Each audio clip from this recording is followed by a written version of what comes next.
Hey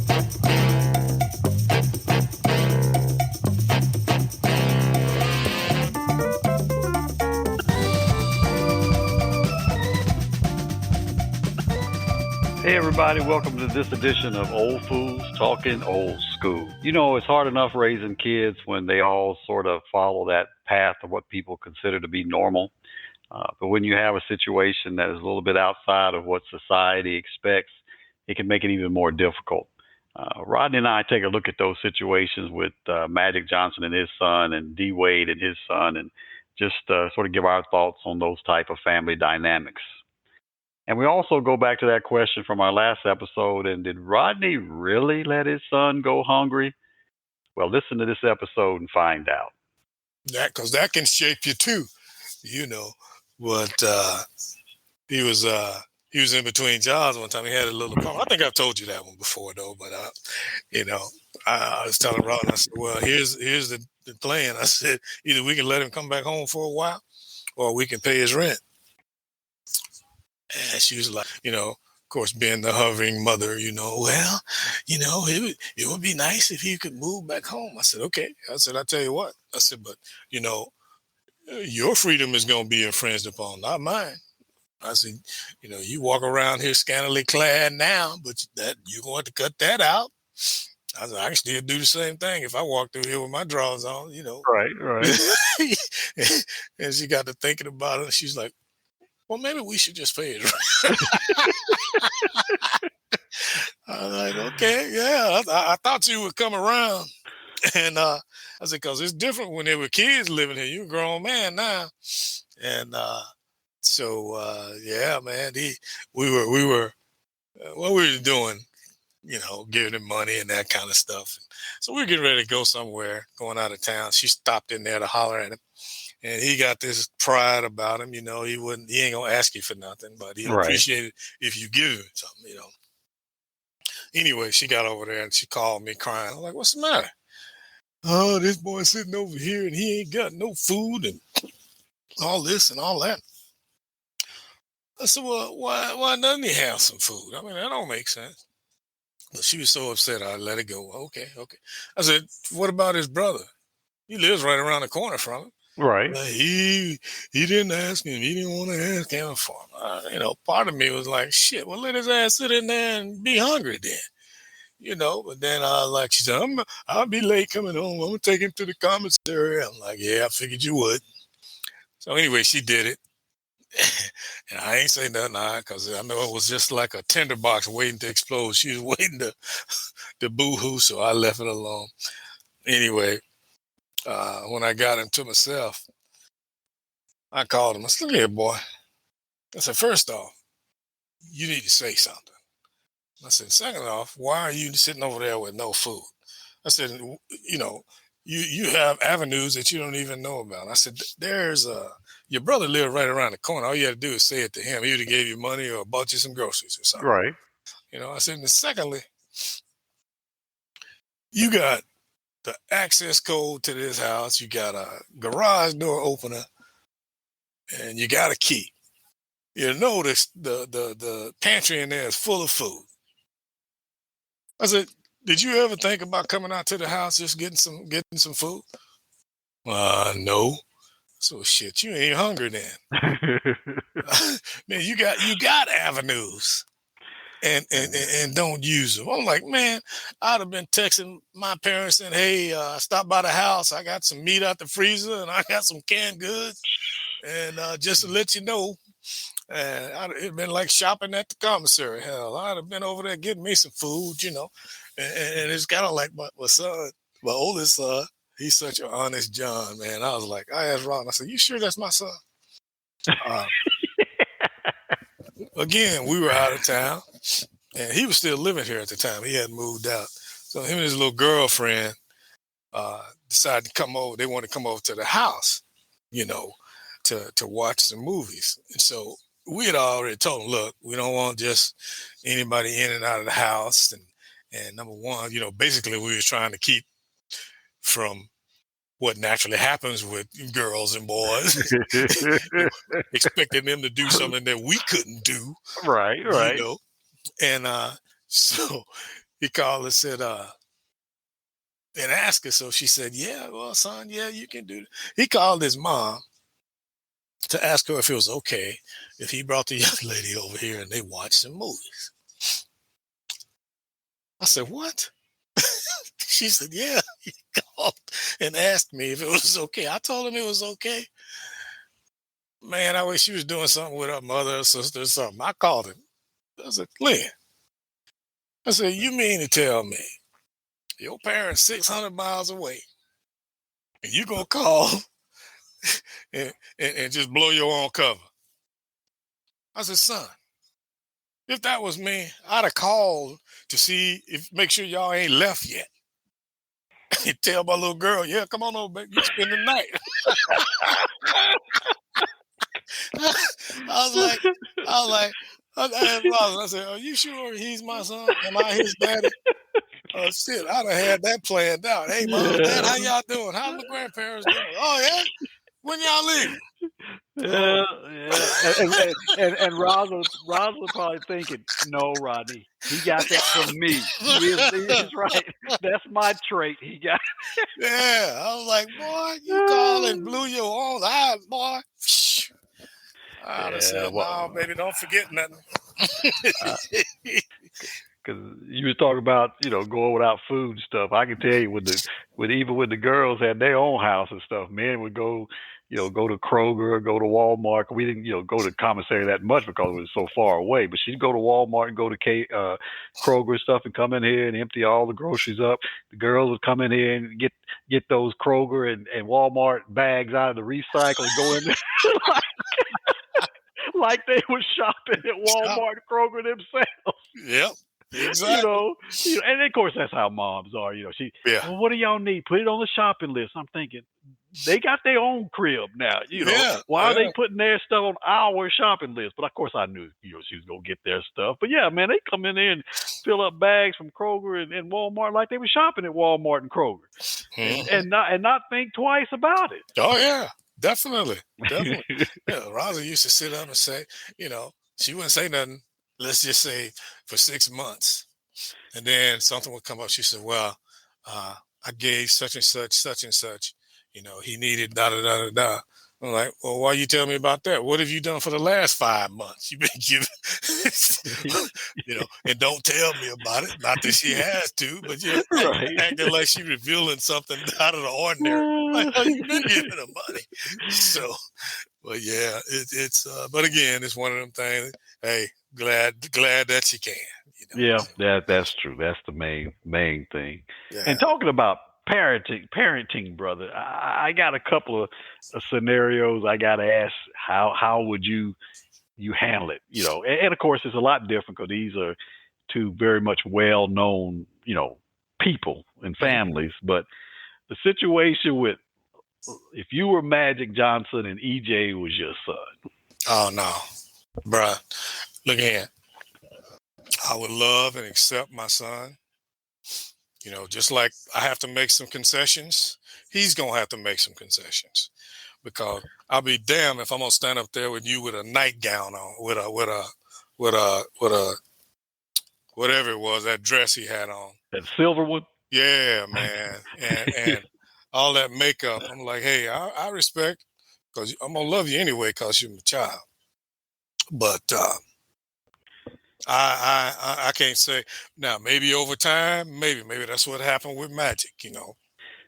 Over time. But he's really into who he is now. And so he's that. And it's easy to say when you're not in that situation. But yeah. I'm not. But let me qualify this and say, I don't know if it's qualifying it, but his situation is what made me become more open to that, because I was just sitting up thinking one time, and I was like, what if one of my sons was that? And I came to the conclusion, hey, I'm going to love my son regardless. Mm-hmm. I'm going to love, but there are certain things that I don't want in my face, kind of deal. Yeah. And, but, each person handles it different. I mean, I just, and I have nothing against gay people. I have nothing against it. There's just certain things that I don't want to see, especially with a man and his son. Yeah, I was reading an article about. I guess I don't know if it's a book he has coming out or something Magic does, or Hmm. some kind of mini series on his life. Something's coming out. I Oh know yeah, that. it's about the Lakers. Yeah. Okay. Showtime or And something. they were talking about uh, EJ and when he first came out and stuff. And of course, like you would expect, he waited till very last moment to go talk to Magic, Hmm. and Magic, and EJ both said Magic didn't take it very well I can initially. imagine. Oh yeah, he didn't take it very well at all, and and EJ was saying how some of the things that he was saying to him was very hurtful, and Hmm. that of course, like almost most of those kind of situations, Magic's wife Cookie was very supportive, knew already, Right. knew for years that EJ was probably gay, and that but Magic didn't handle it very well at all, and he said that's why I waited to tell him for so long, a sort of officially. I'm sure Magic knew. I mean, from Oh yeah. there was pictures and things that was surfacing years ago with him, so I'm Hmm. sure he probably just knew kind of thing, but he just, maybe was like, well, he hasn't told me, so I'm just going to accept him for the way he is. But Magic said, just like you said too, it took him some time. He said, Right. I didn't handle it very well at the very beginning, just sort of like, I don't want you around me, the whole 9 yards. But he Hmm. said he learned to accept it. And he said, I learned to accept it because we sit down and we talked, and I guess he sort of understood where he was coming from. But he said early on he was very uncomfortable with the Hmm. dresses and the makeup and the mannerisms and those kind of things. But he said, he had to learn to accept that. And I think it's probably different, with someone that's as well known and a celebrity as he is. I guess you always have that little thing in the back of your mind saying, well, yeah, you almost have to do that publicly because, that's the persona that you want to present, kind of Right. thing. And I hope, by all means, it's heartfelt and it's not a put on to just to sort of appease the public attention and things of that nature. But yeah, he said the same thing. He said he didn't handle it well at first, and he, said some things that he had to apologize for later on. But he says, at this point, he's accepted him for who he is, For and who he yeah, is. Yeah. just from the pictures I've seen with them together, it appears like that he's done Right. that. But Right. yeah, I'm sure it's got to be hard, and it's even harder when you're someone in the public light like that, where people are going to dissect everything you say, every little Hmm. comment, and things of that nature. But then I was saw that situation with Dwayne Wade's son. Hmm. Well, I guess technically at this point used to be son, Right. but it seemed like it was a similar kind of situation with him. At first, when Hmm. he came and talked about wanting to be transgender and stuff, and he said he talked to him, his son did, years ago, when he basically said at that time he knew he was, he would say different at that time. But yeah, once again, being in the public spotlight, and he said him and Gabrielle Union have embraced him, and I saw the picture from Easter where I guess the what he calls his significant other, and they were talking about that on the national radio station I listen to every morning today. They were talking about that this morning, and different opinions on things. There, one of the DJs said, "Well, how can you be 14 and have a significant other?" Kind of Hmm. thing. But Hmm. but yeah, those Well, are difficult situations to be in as a parent. oh yeah, definitely. And okay, even uh, men are not the most smart when it comes to. We have our way of thinking. This is how it is, especially with our sons, and this is how it's going to be, and blah blah blah blah blah. It's just that testosterone, I guess. You just can't imagine your son, and it in both of those situations, I look at Magic. When it happened with him, with his son, it was years ago. So the climate was different than it is for Dwyane Wade now. It's more acceptable, and he just looked like he took to it right away. This is who he is, and blah, blah, blah, blah, which I'm sure he probably had his moments too. But I think every man, most men, I should say, at some point when this kid is growing up, starts looking at him like, damn, is this boy all right? I mean, but think about it. They're with their mama most of the time. So they're going to have some little characteristics that you as a full season, what word am I looking for? Anyway, man, if you will, you look at it as suspect, that's why I think it does take two people, because a woman teaches them all things just like their dad does, but a woman has a soft nature, and most women anyway. Mm-hmm. And a man has this thing about being a man's man. You want your son to be da da da da da until you educate yourself. And there were times when I was like, boy, what are you doing? He might be rubbing his brother's head or something like that. You ain't doing no mess like that. That's the only thing I could think of right now, And but I think we, as a point, just like a lot of times, until it affects us, then we're forced to deal with it. When we ain't forced to deal with it, we don't even think about it. I know that was my case. I never thought about that stuff. Part of my bias, I'll definitely admit, was when we were in the military, when it was don't ask, don't tell. You could look. You didn't have to ask. You already knew. Mm-hmm. And I found myself having somewhat of a little attitude with those particular airmen, and like I said, that forced me, along with the Magic situation, to come out. I was like, well, what if your son? And I had to start thinking about it. And then the more I thought about it, and then the legislation stuff that came up, they're human beings. They're God's children, just like everybody else. And for me, I don't think, like all the people who were coming out gay then, I don't think they would bring that wrath on themselves if that wasn't who they truly were, and if they weren't born that way. Yeah. That old silly crap that these so-called Christians would bring out about, oh, if you smoke a pipe, it's gonna turn you gay. You can't turn nobody gay. You either are or you're not, and that's God's creation. So they're God's kid. That's when I changed my attitude about it, and my attitude was still, as long as it ain't one of my sons. Yeah. I'm sure it's always like that. And I was just thinking when you were talking about the military thing. When we were at Tyndall, we had a dental tech that was in the dental clinic. Probably one of the best workers we had. I mean, just came to work on time, came to work early, was always ready with his patients. I mean, just great guy. And we knew that he was gay. I mean, I say we knew.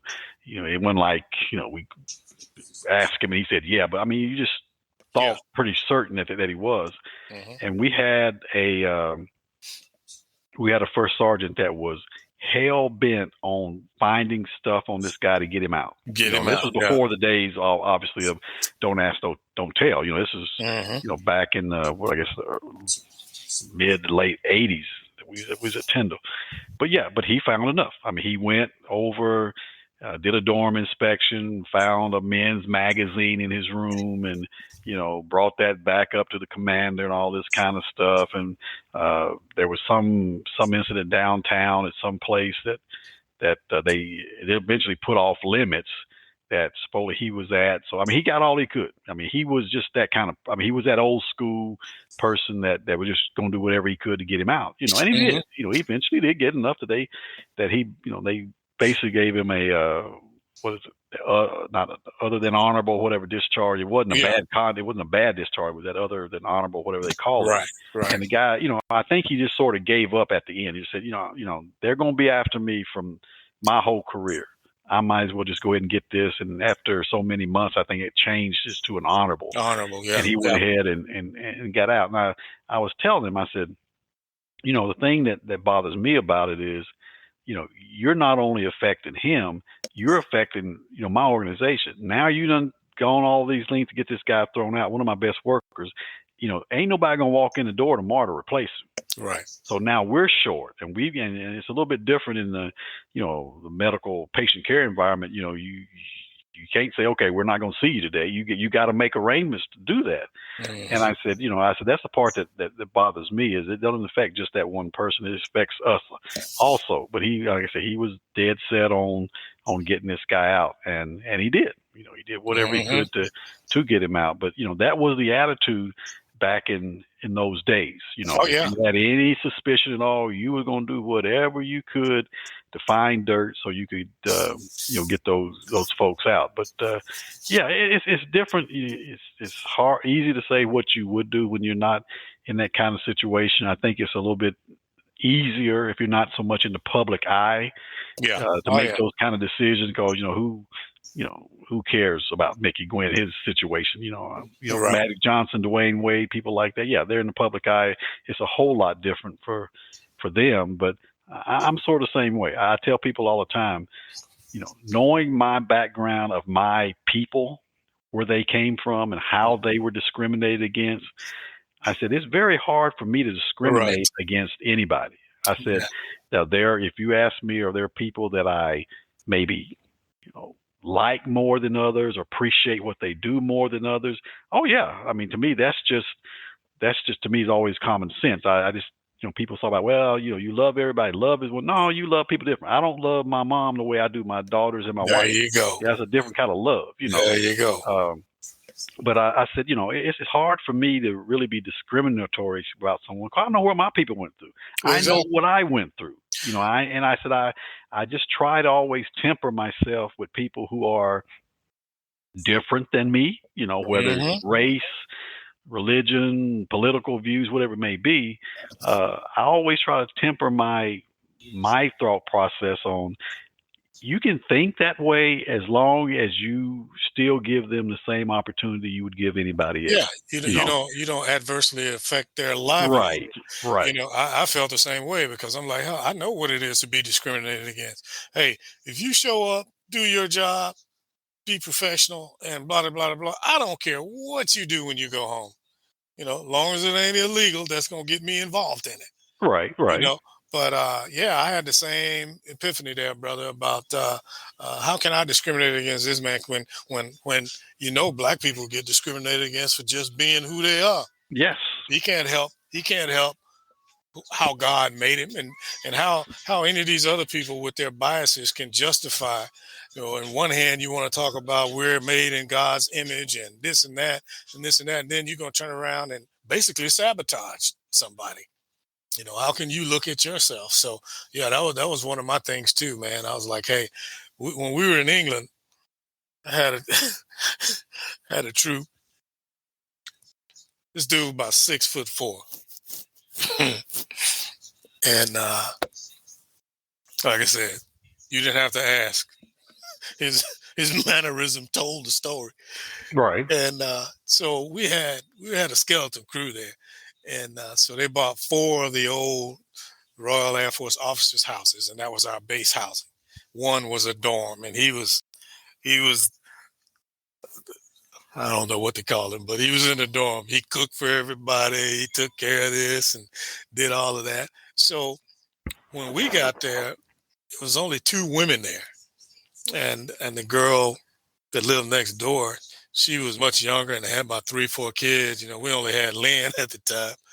And I was like, oh no, it's too much. So she pretty much was a loner. And so, of course, there's only a few of us down there. So I talked shop a little bit with her, which I normally didn't do. And I told her, I said, Ronnie's gay. I said, he's gay. She said, no, he's not. Rather, I passed by on the street and saw a hook out there. She's like, that poor girl, she ought to be cold. I said, hell, she working.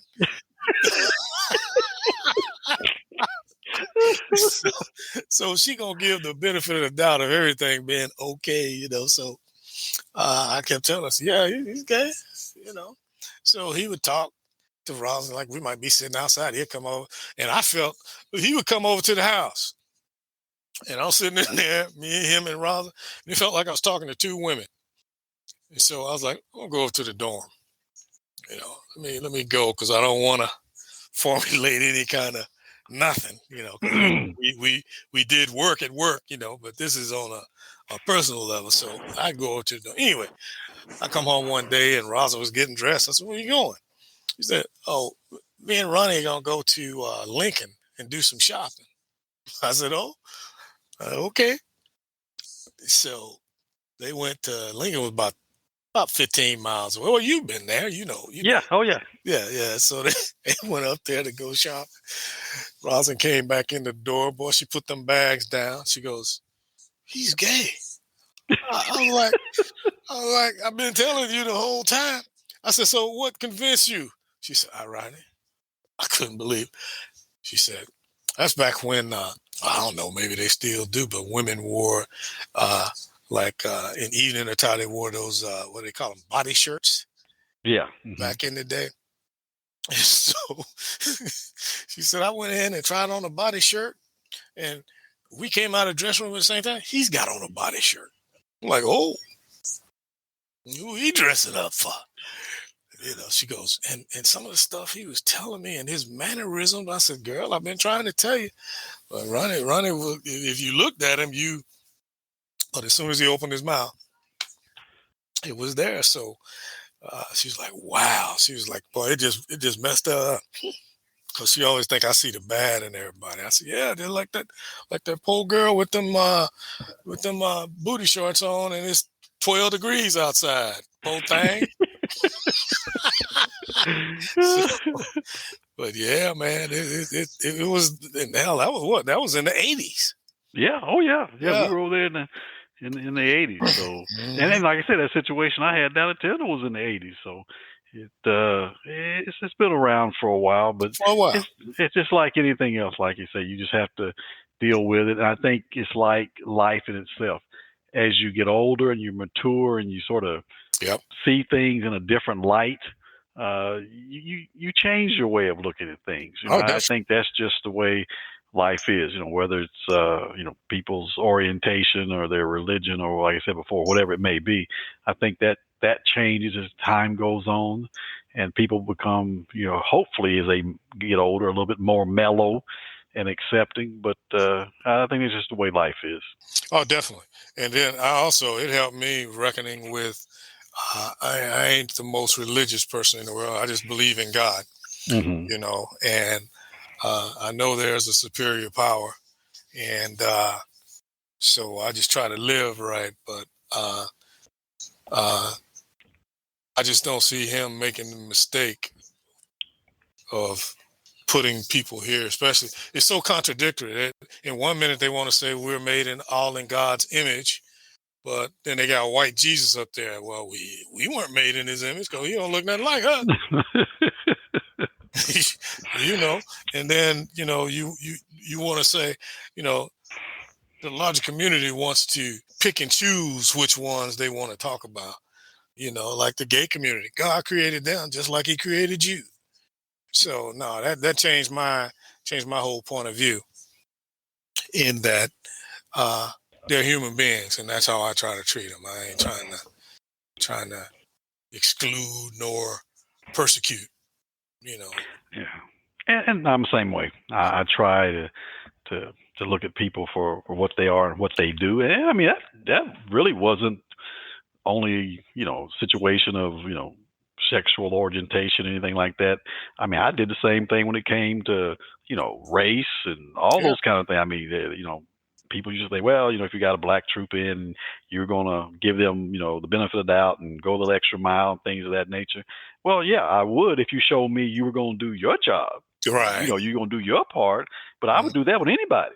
That Yes, wasn't sir. just black folks or folks from the South or whatever. Because I knew there was when I first came in, it was a little hard for me to wrap myself around some of the ways of people from up north.